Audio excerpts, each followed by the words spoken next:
Wait lang po tayo ng mga around 2 minutes para lang po sa mga Sorry po na gano'n kasi ko eh.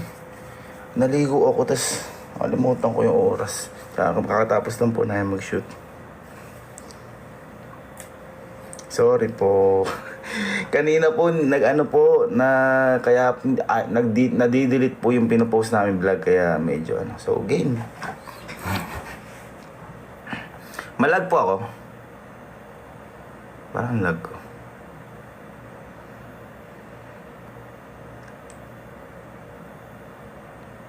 Okay lang po ako. Okay lang po boys. Okay.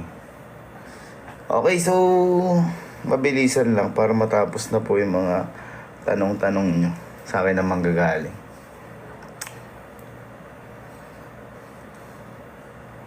Ano ba tanong nyo? Di ako sanay ng ganito. Di ako sanay ng ganito. Kaya mabilisan na lang po. Okay. Teka, hintayin lang natin. Hanggang 20,000 siguro. Natatawa ako. Di ako sanay ng ganito. Teka lang. 20,000 G.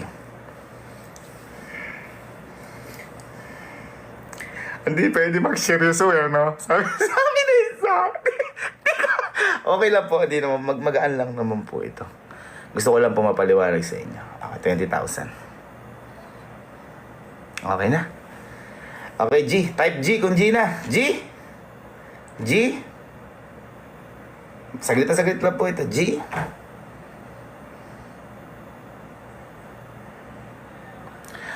Okay, so game. Guys, kaya po dito ko po i-explain. Una sa lahat, ayoko pong pagkakitaan po ito. Kaya po ito, dito po tayo sa may TikTok live and tinarn off ko po lahat ng gifts. Ayoko pong pagkakitaan yung ganito. Gusto ko lang pong linawin lahat ng mga nangyayari. And at the same time, gusto ko pong liwanagin din yung mga, syempre, mga fake news. Una na po dito, yung mga kumakalat, yung patungkol po, yung kay Elmo, yung kay Kojak. Diyos ko po, napakabait po na bata ni Kojak. Wala akong katotohanan yun. Tungkol sa kanilang dalawa na yan. Meron daw ginapang. Meron naman daw niligawan si Mama. Diyos po, magkakapatid ho kami. Magkakapatid ho kami dito. Wala po katotohanan yun. Mabait po na bata si Kojak. Okay. So, tapos na po tayo doon. Wala po tayong mga fake news doon. Okay. Bakit po nawala si Kojak? Hindi po totoo na si Kojak po yung umalis. Ako po ang nagpaalis kay Kojak. The reason why po is ganito. Actually, wala naman po talagang issue na malala. Kumbaga, kung bakit wala po dito si Kojak ngayon is yun po yung alam namin na tama. Okay? To make it shorter po, si Kojak po ay nawala dahil nawala po yung pagpo-focus niya po sa pag-aaral. Okay? So, 2 weeks po siyang halos di pumasok, pero tinatanong ko po kung siya parate, oy, masok ka na ba? Okay naman, wala naman daw pasok, ganyan-ganyan. Tapos, nung nalaman namin, dahil may subject na magkaklase sila ni Kelsey, binabasa ko lang po yung notes ko para hindi tayo maano. Ang reason po ni Kojak ay alam ko kasi daw po na ata na in-enroll niya, pero may 3 subject siyang na-enroll. So, kumbaga, hindi niya napasukan talaga. So, then na yun, nalaman din namin sa ibang mga teachers niya na FDA siya. Ibig sabihin, failed due absences. Okay, so, syempre, may malasakit po kami kay Kojak. Kaya inaalam po namin yung bawat detalye niyan. Sabi ko nga po sa inyo, sa amin nakapundar si Kojak, so obligasyon po namin si Kojak. At saka, lagi po namin sinasabi, kahit alam kong medyo mali pakinggan na okay lang ka ako na bumagsak ka. Pero at least tinatry mo parate. Pumasok ka, ganyan. At least tinatry mo. Pero kung di ka papasok talaga, wala talaga mangyayari. So, ang ibig ko sabihin doon, kahit mali nga magpakinggan, kung hindi mo kaya sa umpisa, baka makaya mo sa pangalawa, pangatlo, at least hindi ka sumusuko. At least you try. Okay? So, next nun, pero ulit, bago lahat mangyari yan, lagi po namin pinagsasabihan si Kojak sa pag-aaral niya. Lagi sinasabi niya na, kuya, hindi na ulit mauulit. Ayan, puro ganun, kuya, hindi na po ulit mauulit. So, syempre, hindi po siya isang biglaan na parati po namin siyang pinagsasabihan. Okay? Ang masakit pa po, dito, nitong mga nakaraang araw o linggo, wala na po siya dito sa amin. Akala po namin magiging okay kasi syempre nasa poder na nga po siya ng magulang niya, hinatid po muna namin siya. Kaso mas naging worse pa po dahil minsan mag-assessment po sila, may time po nag-assessment sila, pero hindi niya tinapos yung klase, nag-cutting class. Ang alam ko po ata nag-live, pero hindi po ako sure doon, hindi po ako sure, may din tama ako, pwede mali.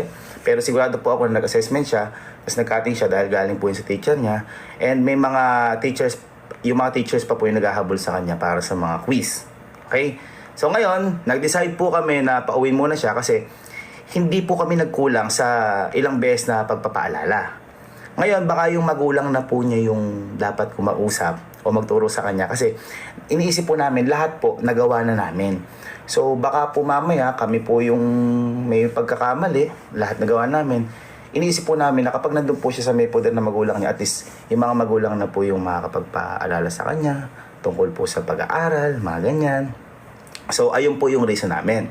At yung main reason po namin is yung hiyang-hiya po kami sa magulang ni Kojak kasi may pangako po kami sa kanila, kala tito-tita na syempre, tito, pag-aanuin ko po si Kojak, pagtatapusin ko po yan, pag-aanuin. Kaya po sabi ko sa inyo, ako bala sa tuition niya, sa pag-aaral niya, sa shelter niya, sa food niya, sa name niya na tinatayo namin sa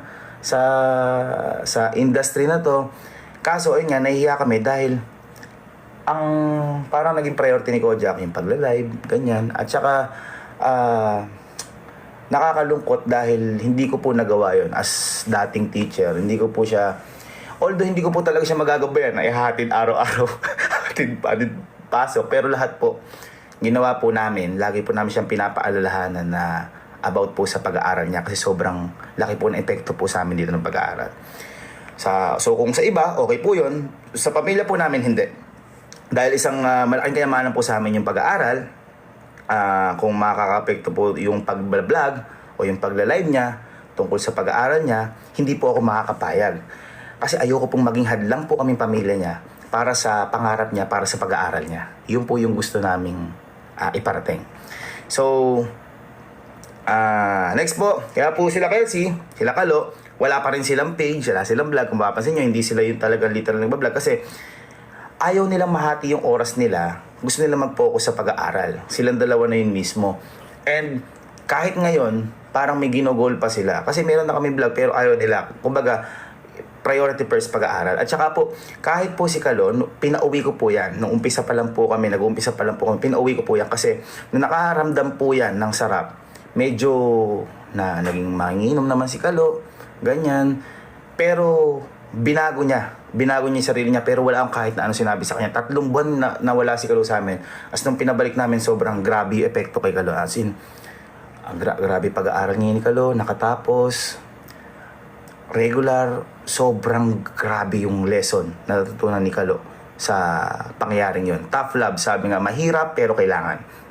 Then, kaya nung pinauwi namin si Kojak at sinabi namin sa vlog, kasi sinasabi lang namin po na dumating yung tatay niya. Pero lahat po yun, ginagawa lang namin yun. Dahil inaalalayan po namin si Kojak, dahil tinitingnan po namin na baka maging okay bigla. Kasi gustong gusto rin po namin bumalik agad si Kojak sa amin.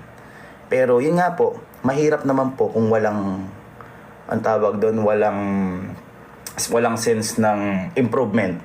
So ganun.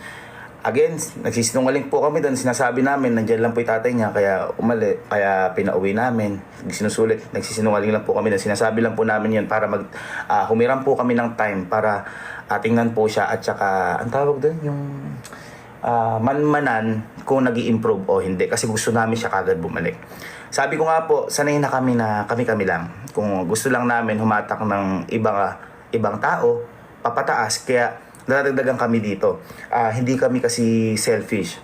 Ibig sabihin, si Kojak, tinuturing po namin niya na hindi kaibigan, kundi pamilya, kapatid. Yun yung turing po namin dyan. Kung mali po kami ng desisyon, patawarin niyo po kami kasi hindi namin kaya na hindi makita si Kojak na makatapos. Sabi ko nga po sa inyo, nagawa na namin lahat.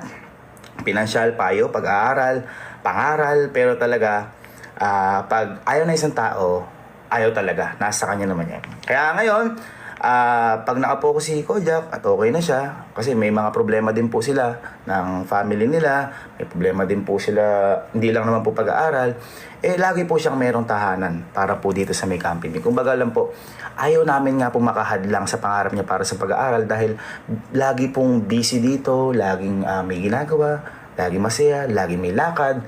So baka mamaya maging hurdles o barrier yon para sa pag-aaral niya. Yun. Tapos, sa mga nagsasabi na ginagamit lang po namin si Kojak, ang tanong ko lang naman po, paano niyo po ba nakilala si Kojak? So yun lang. At saka, hindi po namin pinilit si Kojak dahil siya po ang gustong-gustong sumama sa amin noong umpisa pa lang po. And nakita ko po na napakabuti po talaga ng puso ng bata na yon. Kaya sabi ko, isama po namin to sa paglipad. Okay? So, wala po tayong kaso doon. Kasi, lahat po ng kasama po dito, hinihila po namin na pataas. At kahit hindi ko po kadugo, tinuturing ko po na pamilya. Sadyang mapanghusga lang po yung mga mababa ang level na pangunawa. Kaya wag po kayong maniniwala sa mga fake news kasi actually hindi ko na nga po kailangan mag-explain eh. Kumbaga natakot lang po ako ngayon dahil baka may lumabas na iba. Kawawa naman po si Kojak. Iba yung binabato nyo sa tao. Kumbaga, kaya lang po namin ginagawa ito para sa pag-aaral. Siguro lahat naman po tayo eh. Bawat pamilya, kunyari nag-games yung anak mo. Ganun. O, tama na yan, mag-aral ka. Parang ganun lang siya. Pero, sabi ko nga, top love siya na, syempre, as a teacher dati, hindi ko po papayagan na hindi makatapos yung bata na yun. Suportado pa rin po namin yun. So, kinausap po ulit namin yung magulang ni Kojak dito, personal. At sabi namin, tingnan, ulit kung mas maging okay si Kojak, kaso ganun pa rin. At saka ito po, bago po mangyari lahat yan, gumawa na rin po ako ng way, kinausap po rin po yung magulang ni Kojak na ito po, babagsak na po yung anak nyo. Ano po ba yung magagawa natin, tita, tito? So, ginawan po nila ng paraan, bla bla bla. Naging okay si Kojak, kinausap ulit lahat ng mga teachers. Naging okay, kaso na-enrollan nga ulit, nagtaka ako, bakit naging ganun? Di pumasok, ganyan-ganyan. Kaya natatakot po ako, baka kami may problema.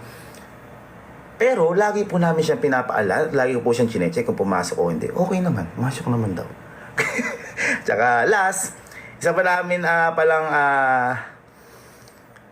sa isa naming kasamahan dati, hindi ko na po babanggitin kung sino, at alam ko naman po kung alam nyo kung sino yun ho, wala ho akong masasabi sa tao na yun. Dahil yung tao ho na yun, kung napanood nyo naman yung huling vlog namin, talaga bagsak-bagsak siya. And after po nun, hindi na po siya talaga pumasok. At marami pong akong hindi pwedeng sabihin dito sa tao na yon. Ako po ang nagpaalis sa tao din na yon, kaya gusto ko po ako na lang po yung sisihin nyo. Kasi kapag nagpaliwanag po ako, ayoko po makasira ng tao dahil may pinagsamahan po kami ng tao na yon. Alam nyo na po kung sino yon. Again, hindi ko po kayang sabihin dito dahil masisira po yung tao na yon. Basta sa lahat na nangyari, wala kaming kahit na anong natanggap na sorry sa tao na yon. Okay? Pero all goods lang.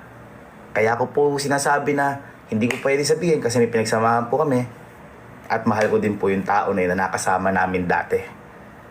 Okay? At lahat po ng kwento na yan na sinasabi ko, alam po lahat ni Kojak yan. Kaya siguro kapag nagkwento na lang yung tao na yun, tsaka na lang kami sasagot kung ano yung totoo at tsaka tama. Kasi lahat po ng sinasabi namin, meron po kaming ebidensya. Grabe naman 100k! Ayun. Meron po kami lahat na ebidensya. Again, ako po yung nagpaalis sa tao na yun. And happy kami dahil ginawa namin yun. At buti na lang ginawa namin yun dahil nakita namin yung tunay na motibo. Okay? So, okay po tayo.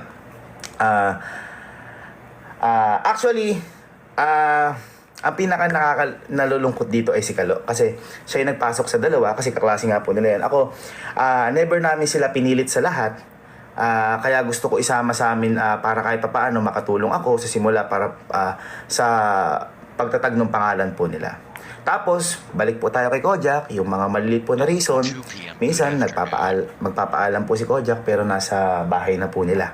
So, ang wino-worry ko po doon, nasabi ko rin po ito kay tita-tito, baka pumamaya dyan, may mangyaring masama, ano po yung mukhang ihaharap ko sa kanila? Sa amin nakapoder. Nagpaalam, nandun na sa kanila. At ang masama pa po dito, may mga times po na hindi po nagpapaalam si Kojak. Actually, si Kelsey din. Kaya po may time po dito na nag-ban po kami sa kanila hanggang alas 12, bawal na silang lumabas kasi may time po na umiinom sila, baka mamaya nagdadrive sila, ma-aksidente, ganyan. So, yun po yung mga reason. Ngayon, tingnan ko lang po dito. Tapos po, isa pa pong reason, may content po kami. Minsan, hinihintay pa po namin si Kojak, so nadidelay kami. Minsan naman po, nakakalimutan niya na may content kami, planado na lahat. So sabi ko nga po, ito seryoso po kami sa bagay na to kasi may mga taong naghihintay po sa amin para sumaya. So hindi po namin po pwedeng huminto kami para sa iba. Pangarap po namin to at pagpapatuloy po namin to kahit na ano po mangyari. So yun po yung mga small reason patungkol po kay Kojak. Pero again, sa isang tao na sinasabi ko sa dati namin nakasama, hindi na po ako magsasalita doon. So, ayun po. Hanggang dito na lang po. At marami pa po. Pero hanggang dito na lang po. Kahit kay Kojak at saka sa isa, marami pa po. Pero hanggang dito na lang po. At least nalaman nyo po yung mga yung mga reasons. So, again, kami pong pamilya, binigay po namin lahat. At hindi po kami nagkulang sa lahat. Pero kung ang tingin nila nagkulang pa kami, kami na po ang humihingi ng kapatawaran dahil di namin na-meet yung expectation nila sa pag-aaruga sa kanila. And gusto ko lang po sabihin na magmahalan lang po tayo parati, mag-aral tayo ng mabuti, at ang pag-aaral at diploma, yan po ang panghabang buhay na kayamanan. At kay Kojak, focus ka lang parati sa pag-aaral. Andito lang kami mga kuya mo, mahal na mahal ka namin. At least nalaman mo yung side namin to, mahal na mahal ka namin. Sabi ko nga sa'yo, like kang may bahay dito. Wala tayong kahit na basta ang gusto lang namin makatapos. Hindi kami po pwedeng maging humps mo, kumbaga sa motor, para huminto ka. Gusto ko patuloy kang mag-aral at lagi kami nakasuporta dito. Again, mga ma'am and sir, maraming salamat po sa inyo. At maraming salamat din po sa mga sumusuporta sa amin. Gusto ko lang po sabihin sa inyo to dahil deserve nyo rin po ito malaman. At gusto ko rin po sabihin sa inyo na lagi po tayo magkalat ng pagmamahalan. Dahil hindi po sa lahat ng pagkakataon na nakikita natin negative.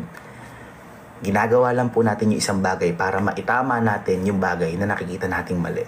So yun lang po. Maraming salamat po. Grabe na may mga viewers